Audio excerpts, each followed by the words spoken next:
আমার পুলিশ, আমার দেশ, সবার আগে বাংলাদেশ।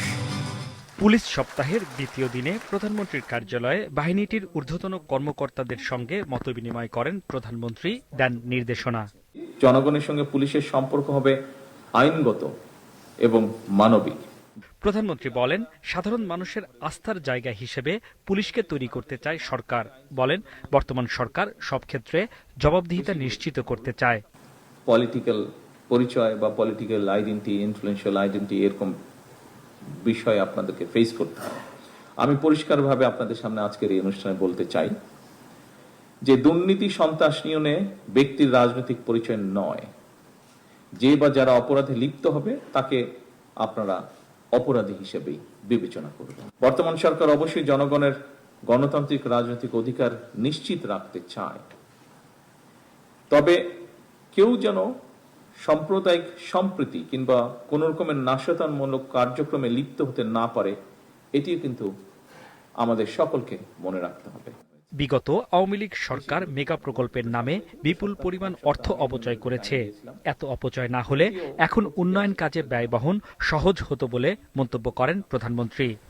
পিরোজপুর জেলা এলজিআরডি মন্ত্রণালয়ের ব্যাপারে ওনারা এসেছিলেন।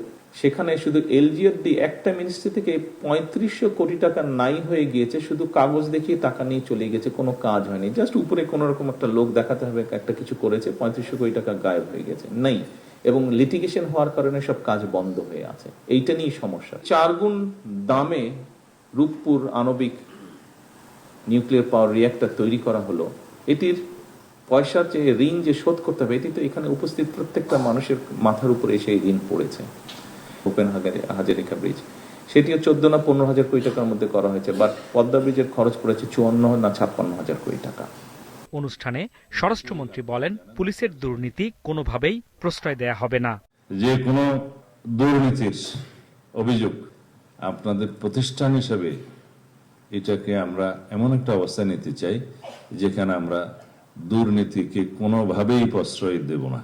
পুলিশের সেবার মান বাড়াতে বিভিন্ন দাবি দেওয়া অনুষ্ঠানের প্রধানমন্ত্রীর কাছে তুলে ধরেন পুলিশের ঊর্ধ্বতন কর্মকর্তারা। এদিকে রাজারবাগ পুলিশ লাইন্স মিলনায়তনে বাংলাদেশ পুলিশ নারী কল্যাণ সমিতি আয়োজিত সমাবেশে যোগ দেন প্রধানমন্ত্রীর সহধর্মিণী ডাক্তার জুবাইদা রহমান। কন্যা শিশুদের নিরাপত্তা, এ সময় কন্যা শিশুদের নিরাপত্তা এবং সুন্দর মানবিক বিকাশ নিশ্চিত করতে রাষ্ট্র ব্যবস্থা সহায়ক ভূমিকা রাখবে বলে আশা জানান তিনি। হাসনাইন তানভীর, মাছরাঙা সংবাদ, ঢাকা।